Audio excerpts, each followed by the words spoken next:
Greetings, friends. Matt Z with you once again. Trying to get used to the software. I discovered that I will not be able to do video clips because of the speed of this older system, but I can do print, obviously. At this lovely place that I find myself presently working, this McPlace. They sent us some wisdom today down from on high about the virus situation, and what they came up with was to have everybody wash their hands every 15 minutes. I know I said a little while back on the Chinese eat bats video. I said that I thought I was questioning whether or not viruses were actually a real thing or not, but I've come to my senses since then. I realized that that's a fake thing, just like cancer is a fake thing. Obviously there's something going on when they say people have cancer, but it's not like everything else. It's not what it's being presented as. It's that whole thing about that we need to keep our bodies alkaline, keep our bodies in an alkaline environment, which I don't always peg the chart on that, but I'm getting more and more in that direction, at least through the supplements and things like C60. And these Mystec bracelets, they protect you from EMF. They make your blood non-sticky. They help with aches and pains. They help with sleep. They do all these things. And there are other items on the market that do these things that are much more expensive than these Mystec bracelets. It was the first. Well, I only ordered one so far, and it was $25. And he threw in the level 2 for nothing. So check that out if you're interested. At Mystec, I felt like I should get a little shout out to that. I said I wasn't going to mention this fella who drives me part of the time anymore, called Ted, who's 78, but I am going to mention him again because it makes so little sense, some of the things that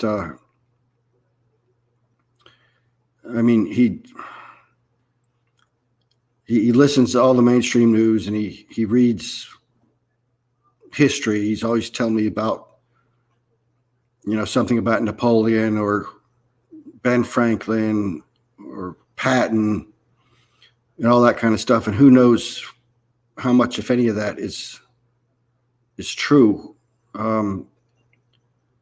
But so he was telling me about Ben Franklin, and like what a great person he was and all this. And so I've told him twice now that they found bones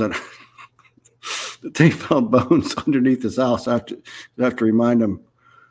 And then today I wanted to tell him, or I told him about the Hellfire Club, and he still defends these people and these things, even when I try to, let him know that there's like a whole other side to the story.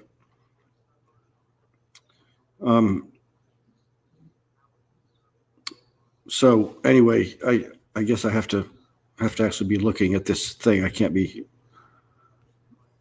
can't be looking, I mean, I guess you kind of know what I mean, but to start on this, the history of the Hellfire Club dates back to the 1700s when it was originally a British secret society for high-standing individuals of a certain persuasion. The club provided a place for fun, like-minded, intelligent people who wanted a place to be themselves without judgment. Although the club highly discouraged and punished vile acts at club meetings, many people believe they encouraged behaviors that were hedonistic at the time.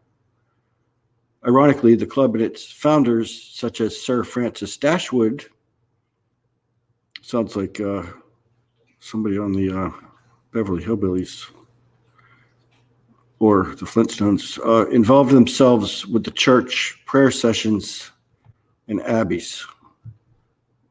If somebody wants to take you in the direction of a church, prayer session, or abbey, run in the other direction. Sir Francis Dashwood is often credited with starting the first Hellfire, although there were other similar clubs that came before it. He was born into greatness.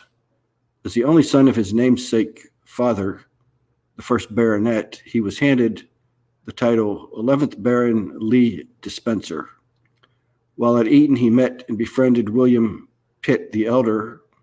When he was just 15, his father passed away and left him all of his estates. This included the title Baronetcy of Dashwood of Wycombe. Over the course of the next several years, the young Dashwood traveled throughout Europe and earned himself something of a reputation among the social elite. As a form of entertainment, he created social clubs. The most well-known and controversial is the Hellfire Club. Here we see him with a, I guess that's a, I don't know if that's supposed to be a doll or a spirit naked on the some sort of desk with a book, a mask in the background, and another spirit-looking thing above him. Well, I guess that's a painting, so it could be kind of whatever. Portrait of Sir Francis Dashwood, founder of the Hellfire Club, from the Wikimedia Commons. Dashwood had a bit of wild streak in him. Some historians say he impersonated the monarch, Charles VII, and that he made efforts to seduce Tsarina Anne while in Russia. Further evidence of his notoriety came when he was allegedly expelled from the Papal States.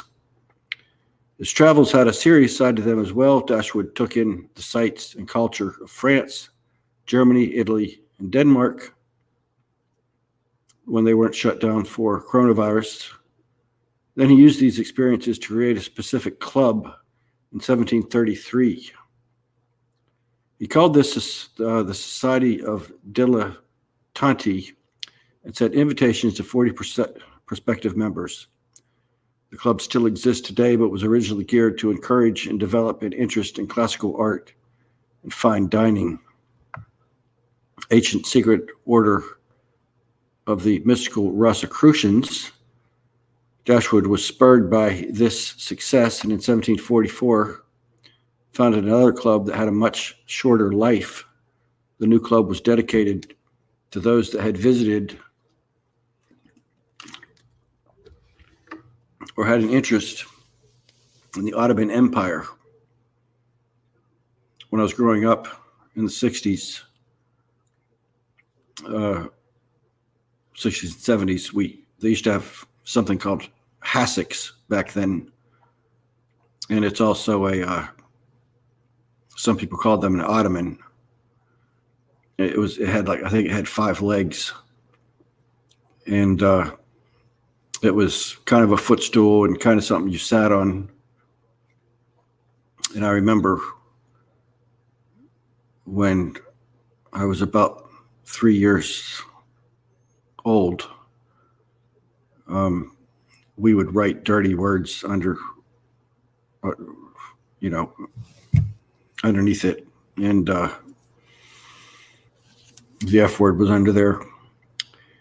It was named the Davan Club and was disbanded a mere 2 years later. Dashwood had a vision for yet another club that made him famous, the Hellfire Club. Inspired by the brainchild of the Duke of Wharton in 1719, Dashwood worked in collusion with the Earl of Sandwich. Throughout the 1730s, this club would meet in the George and Vulture Inn under the name of the Brotherhood of St. Francis of Wycombe. After a rather shaky beginning, the club began to flourish. Eventually, the founders altered its name slightly to become the Order of the Knights of St. Francis. Being too young to join the original incarnation of the club he now formed, Dashwood wanted to replicate the luxury, seclusion, and exclusivity of the Duke of Wharton's vision, only with a much greater lifespan. In spite of the membership application process and restrictions, numbers began to increase significantly. We're just checking and see if we got anything, nothing happening this time yet in the chat.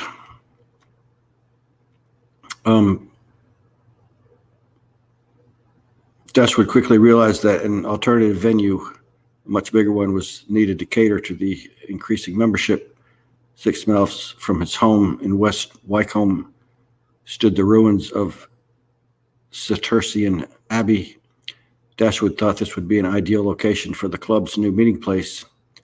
It was remote enough for club business to be conducted without fear of eavesdroppers, but was in a state of disrepair. Only a few columns and walls remained, and Abbey becomes a secret society hall.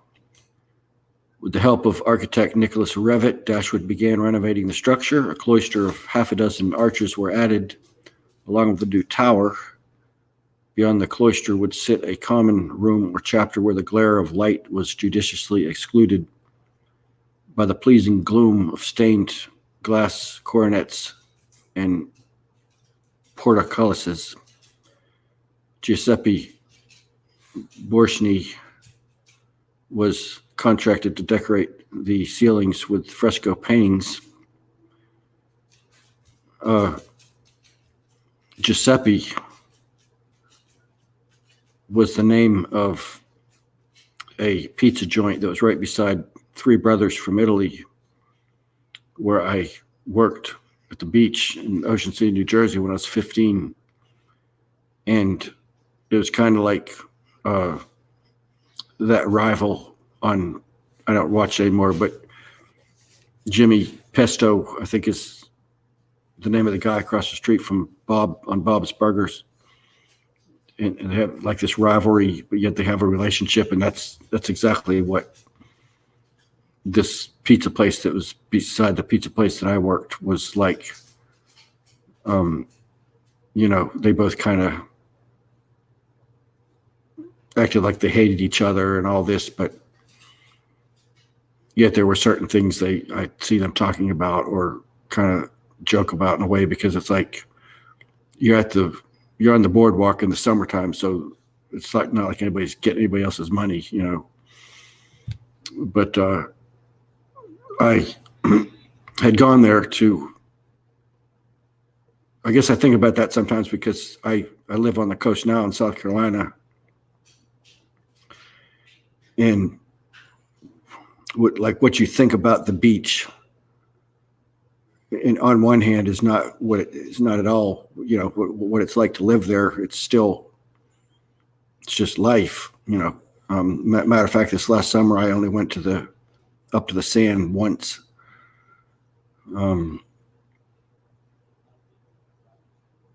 This woman I was talking to one time here, who moved away, said that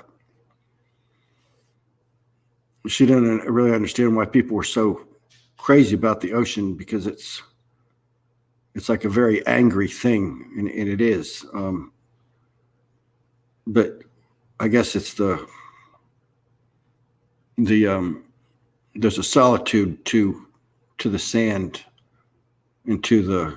It's almost, in some ways, it's like being in a plane when you're on the beach, because it's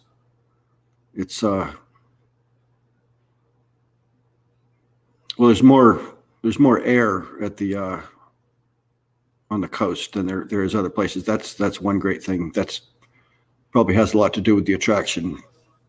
But there's something very meditative about being on the sand and on a beach, but yet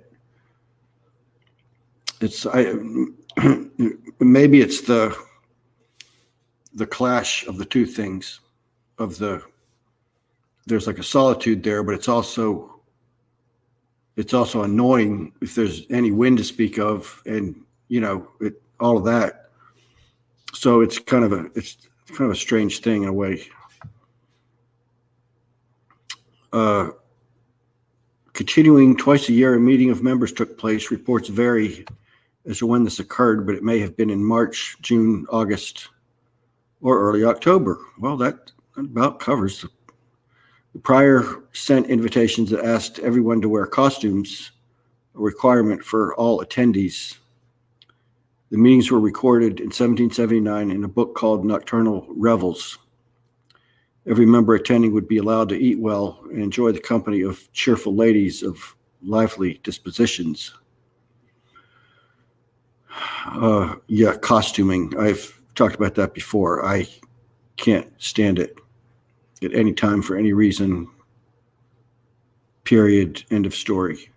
Just, it was one of those things growing up. As soon as I got old enough to realize what was going on, that I didn't like, and that was what turned me off with the pagans that I used to associate with as well. Is they're really into costumes and taking on. I think my dog might have been into the cat litter. I've told her a million times not to do that, but the pagans were really into not just costuming and stuff, but also, to me, these ridiculous names like, Lord of the Forest and whatever. It's just, to me, be who you are. And if you're pagan, if you're a witch, say you are, be that. Don't. It's not, are we playing make believe, or is it real life? It's just my thing about that stuff, I guess. Because from my understanding, everything that has to do with masks and trying to be, pretend you're something that you're not, like an actor or actress, it has no good end, and it's not for good reasons. So that's just my two on that.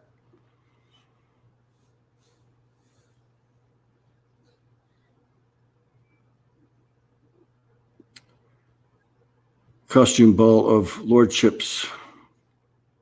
Each member could bring along a guest if he was inclined to do so. However, they had to be of a particular standing. The greatest recommendation was wit and humor. Well, I would have done well with that. Drink flowed without restriction. The women present were offered chances to entertain the members, their guests, or themselves any time. And that reminds me of like strip clubs or anything like that. Not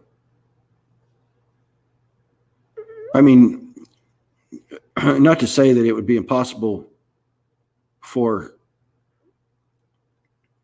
something like that to be enjoyable depending on the circumstances and surroundings, if you actually get to business. But as far as like just getting half the way there, I don't get that. I don't understand it. However, nothing indelicate or indecent was allowed, and those discovered engaging in such acts were dealt with severely, I'm sure. Toasts and ribald singing often took place within the walls. This is so this is, they wouldn't have been drinking and had women there, and then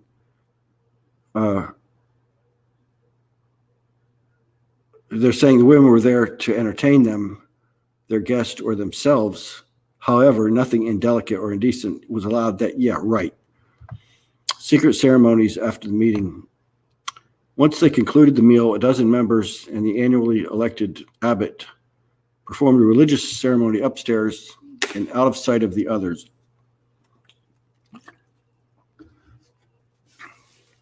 The elected abbot always took office from the start of October. Perhaps the founders had a serious intent when they formed the club, but it was not all business.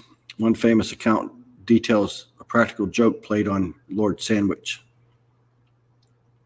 And I didn't mean to sound sexist when I was saying, why would the women be there? I'm just saying, with what we know about these clubs and stuff. The story goes that the night before one gathering, a live baboon was brought into the club and placed in the room of Lord Sandwich. When the members retired to their cells after dinner, they were expecting to hear or see a reaction from Lord Sandwich. I guess if you have to be a lord, Sandwich isn't a bad last name to go with it. They certainly got one, but not quite what they were expecting to see. Far from being shocked, Sandwich was reported to have dressed the baboon in his ceremonial costume and locked it in a large chest or trunk. All of this was done seemingly without the other members being aware of it. It was only when the trunk was opened in the presence of the remaining members did they find out that this attempt backfired. The baboon immediately landed upon the shoulders of Sandwich, who declared, "Spare me, gracious devil, spare a wretch who never was sincerely your servant. I sinned only from vanity of being in the fashion thou knowest. I never have been half so wicked as I pretended. Never have been able to commit the 1,000th part of the vices which I have, boasted of. Leave me therefore and go to those who are more truly devoted to your service. I am but half a sinner." I just realized something here. It's ironic that I was just looking up 1970s commercials a minute ago, because this thing about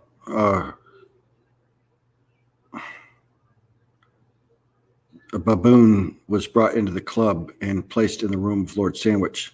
When the members retired to their cells after dinner, they were expecting to hear or see a reaction.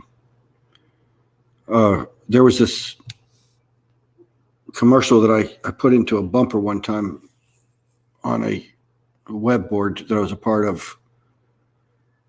And it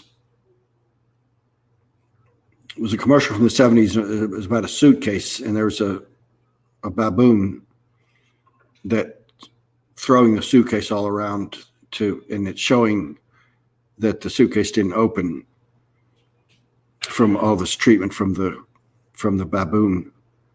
And I can't help but think there's a connection to this society. The Hellfire in decline. By the middle of the 1760s, the club appeared to be waning. The lavish abbey where the club held its meetings was no longer viable as a venue. In March 1766, the chapter room had been apparently stripped bare of its adornments. Dashwood came to the conclusion that he would remove all of the club's existence from the abbey. Even the very pegs that identified the Brotherhood's names had been taken down. However, Dashwood did not totally abandon the idea of the Hellfire Club. He merely transitioned the venue from a solid building to nearby caves that Dashwood had excavated at least a dozen years prior. All meetings moved to the new Hellfire Caves.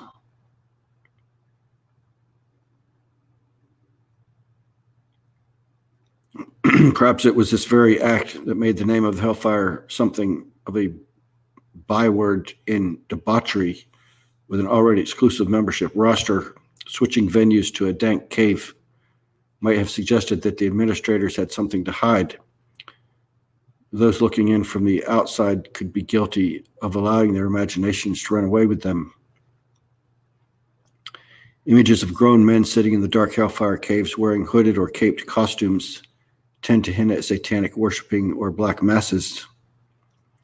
One step onwards from accusations of that nature is the ritualistic sacrifices of newborn or unborn babies at some kind of makeshift altar.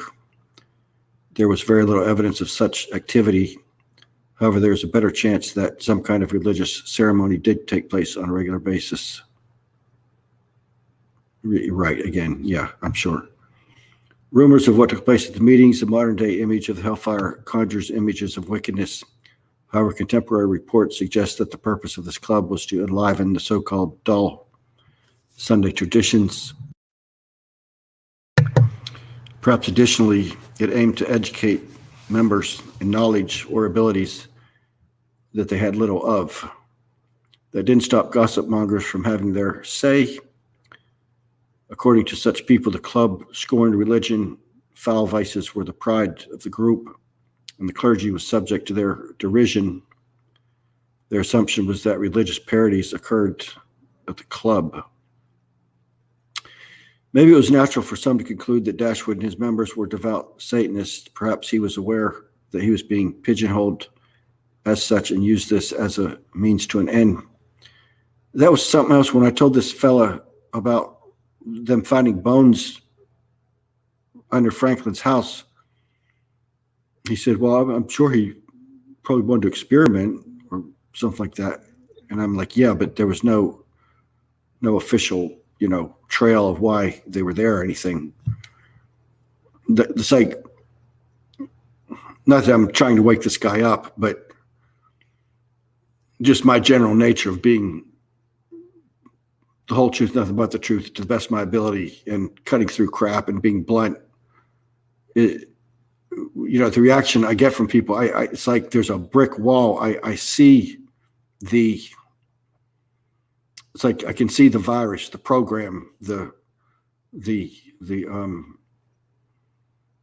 demon in some ways, where people are just so happy in their mud puddle that they don't want to see that there's some other, they don't even want to admit there's some other reality. So in 1751, Dashwood had St. Lawrence Church fully restored. Such an act was good enough for many skeptics who didn't see how a Satanist could spend such a vast amount of money on a project like that. Some weren't too pleased with the outcome. They likened it to an Egyptian hall and insisted that it looked too heathen for their tastes. Who really knows what went on, and perhaps still does, in this most infamous and best-known secret society from around the world? The cloak and dagger mentality of non-members is a far more rife propaganda tool than any official word that could be provided. The cloak and dagger mentality of non-members is a far more rife propaganda tool than any official word that could be provided. And any member that does come along and spills the beans is just as likely to be accused of just saying that for our benefit. Right, the Hellfire Club and its members just cannot win. Yeah, right. I mean, considering the source here, Historic Mysteries, with the official, looks like the same H is from the History Channel. The Hellfire ring, a commenter says, is modeled after a Roman signet ring. Its seal depicts two eagles. Where have I seen that eagle before? Symbolizing the greatest powers of Rome, its rulers, and of equal importance, its consuls, reminding us with the outstretched garland of hemlock they present the intolerable injustice of the death of Socrates, first among free thinkers whose life our society would have guarded. We offer protection to those who share our common inspiration, safety from the simple, the selfish, the undeserved, the unrighteous, and the multitudes of lessers who, instead of aspiring and achieving great things themselves, only prattle about and seek to debase us. That's evidently someone who's claiming to be part of the bullshit. I wish we could get the real story. The first time I was introduced to the club was in the X-Men Dark Phoenix saga. I'm guessing Jim Byrne and Chris Claremont. Blah blah blah. Okay, that reminds me. Something I mentioned in one of the videos that didn't work was that I said recently I don't care for science fiction, which I really don't, but I am very happy to hear people like Christopher Knowles and these other people on this channel or this YouTube show called The Farm is very good. I think you might enjoy it. Christopher Knowles, of course, with the Secret Sun blogspot, another blog to get a shout out to is Clint Richardson. He has some very interesting insights and very articulate on a number of things, especially being we would seem to do with our legal system and the straw man and just how screwed up our laws are.